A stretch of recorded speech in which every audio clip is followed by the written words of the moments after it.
За последние 100 лет человечество сделало большой технологический рывок вперед. Человек полетел в космос, были изобретены различные средства связи, телевидение то же самое появилось на свет. А хорошо ли это сказывается на экологической обстановке? Это вопрос достаточно спорный, люди об этом спорят до сих пор. И, безусловно, это сказывается определенным образом и на экологической обстановке не только во всем мире, но и в том числе и у нас в Якутии. И в нашей республике проводятся различные экологические акции. Сегодня об одной из них мы поговорим с Екатериной Евсеевой, руководителем отдела по продвижению услуг кредитного союза «Алмаз Кредит Сервис». Доброе утро, Екатерина. Доброе утро. Мы знаем, что кредитный союз «Алмаз Кредит Сервис» уже третий год проводит конкурс грантов на экологическую тему. Расскажите, что за конкурс такой, какова суть этого конкурса и какова цель? Конкурс называется «Эко-действие». Ну и как вот можно понять из названия, он призывает людей сплотиться, чтобы те люди по республике, которые имеют какие-то интересные идеи, предложения, да, они, может быть, давно мечтали там, родной лаз убрать, там, почистить берег реки, газету экологическую выпустить, чтобы у них появился шанс воплотить свою такую вот экологическую идею реально в жизнь. Да, да, действительно, наш конкурс проходит уже третий год. Каждый раз получаем достаточно большое количество заявок, и принимаются они из тех регионов, где работает наша компания. Но это получается почти вся территория нашей республики. А с чем вообще связаны экологии? Вроде бы «Алмаз Кредит Сервис» предприятие, которое не совсем связано с этой темой. Многие, да, я думаю, удивляются, да, услышав, что мы занимаемся экологическими проектами, акциями. Но здесь я бы отметила именно вот такую вещь, да. Наверное, принято в нашем обществе пока еще думать, что вот вопросами охраны природы, экопросвещения должны заниматься те, которые занимаются этим по профессии. Ну, государственные инспекторы, да, какие-то конкретно уже экоактивисты. Но ведь вот мы, каждый из нас, да, мы перво-наперво люди, которые потребляем природные ресурсы. Нам всем нужна чистая вода, чистый воздух, нормальная чистая окружающая среда. Поэтому независимо от своей профессии, да, чем ты занимаешься, ты имеешь возможность оказывать влияние на окружающую среду. Оказываешь, да, и поэтому ты можешь и делать и положительный вклад, чтобы, ну, как бы, да, твой экологический след был не такой, не приносил такой большой урон. И поэтому любая компания, она может тоже заниматься экоактивностью. Поэтому у нас, как бы, следуя нашей миссии, поскольку мы социально ответственная организация, да, мы вот уже традиционно, конкурс это только один из видов направлений нашей деятельности, да, по экологии, вот решили воплотить такие наши эко-инициативы. Поскольку все, каждый из нас, мы в той или иной степени можем внести свой вклад в охрану окружающей природы. Конкурс грантов все-таки, да? О какой сумме идет речь? Грантов размером до 120 тысяч рублей. Ну, хорошая какое сумма. Количество этих грантов? Да, и примерно мы поддерживаем ежегодно 4 проекта. 3-4 проекта. А вообще кто может принять участие в этом конкурсе? Любой гражданин, это для физических лиц, для объединения людей, где-то вот 3 человек, объединившись, могут подать свой проект на наш конкурс. А что для этого нужно? Вот как-то подать заявку, как это все оформить? Да, у нас есть довольно простая, очень удобная форма заявки, все четко прописано, конкретно, ясно, люди ее заполняют, присылают нам на электронную почту.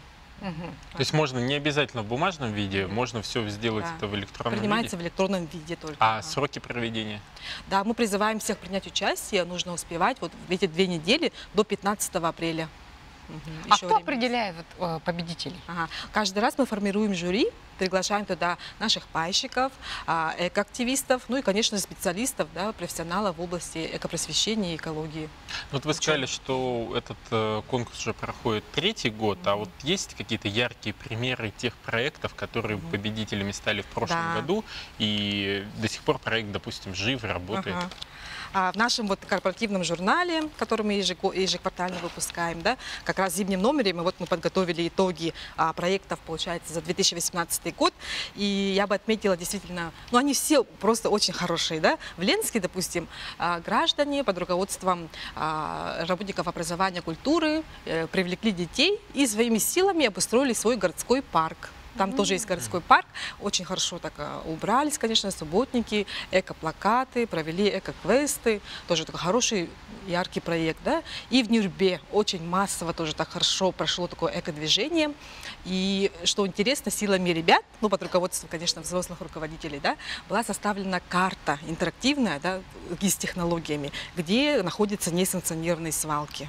То есть теперь будет такая помощь, да, для Улуса Нюрбинского, чтобы, ну, знать, где им, да, стоит, вот, как бы, получается, обратить внимание на загрязнение, да, где стоит вот провести какие-то большие еще дополнительные уборки. Но любой грант, он связан с финансами, мы это понимаем, и нужен определенный контроль, потому что вот, когда финансы получаются по органам госвласти на гранты, там четкая отчетность, да, и постоянно каждый этап контролируется, как у вас. И кто является получателем данных средств, какое-то физическое лицо, или это должна быть обязательно общественная организация подать заявку? Как я сказала, наш конкурс для физических лиц, именно для людей, для объединений граждан, ну, от 3 человек, да, так называемая инициативная группа. И действительно, у нас все очень четко, ответственно. Мы подписываем договор и ведем контроль, как лицо, дающее грант. Да. Связываемся с группой, постоянно с ними на связи. И в конце проекта они по договору вот нам предоставляют полностью отчет. Все прозрачно и ясно, где, как они провели, в каких средствах массовой информации осветили, какие результаты. Финансовый отчет, конечно же, в том числе. Но я так понимаю, что вот все гранты, которые вы до этого выдали, они все четко отчитались, и результат их работы был виден. С этим проблем не было? С этим проблем нет, да. Ну, конечно, перво-наперво мы освещаем в наших собственных таких каналах связи, да, ну и также у себя в районных СМИ тоже группы все это освещают. Да, Иван. Ну, я хотел бы спросить, просто, может быть, какие-то есть еще проекты у Алмаз Кредит Сервис, может быть, не связаны с экологией? Да, ну, в целом, как бы шире осветить нашу экодеятельность, сколько скоро мы ее освещаем, да, сегодня у вас. Как я вначале отметила, у нас это шире, у нас это идет традиционно, и мы это как бы называем даже наш зеленый кодекс, Green Codex нашей компании. Допустим, вот если вы обратите внимание, у нас вот есть такая собственная корпоративная кружка, такой вот тоже сумка для документов, да. Эти предметы многоразовые, то есть мы стараемся вот одноразовый пластик сокращать, как у себя в офисе, так и вот, ну, где мы проводим мероприятия. Конечно же, вот А4, да, бумагу офисную мы сдаем на переработку. Есть же у нас вот в Якутске предприятия, которые принимают бумагу на вот переработку, макулатуру. Это очень хорошо. Поэтому вот то, что можно, мы это исполняем. И, конечно же, мы рады Екатерина, давайте напомним, да, вот, куда обращаться телезрителям, которые вот хотят принять участие в вашем конкурсе. Да, пожалуйста, обращайтесь за формой нашего конкурса, положением на наш сайт almazkredit.ru. В разделе новости про наш конкурс есть все эти документы. И ждем на нашу электронную почту заявки CHT-EKT@mail.ru до 15 апреля. Да, время для того, чтобы подать, еще есть, поэтому хочется пожелать вам удачи, чтобы были проекты весьма интересные. Наши жители республики активно принимали в этом участие, и проекты были долгоиграющими и были направлены на сохранение нашей природы. Спасибо.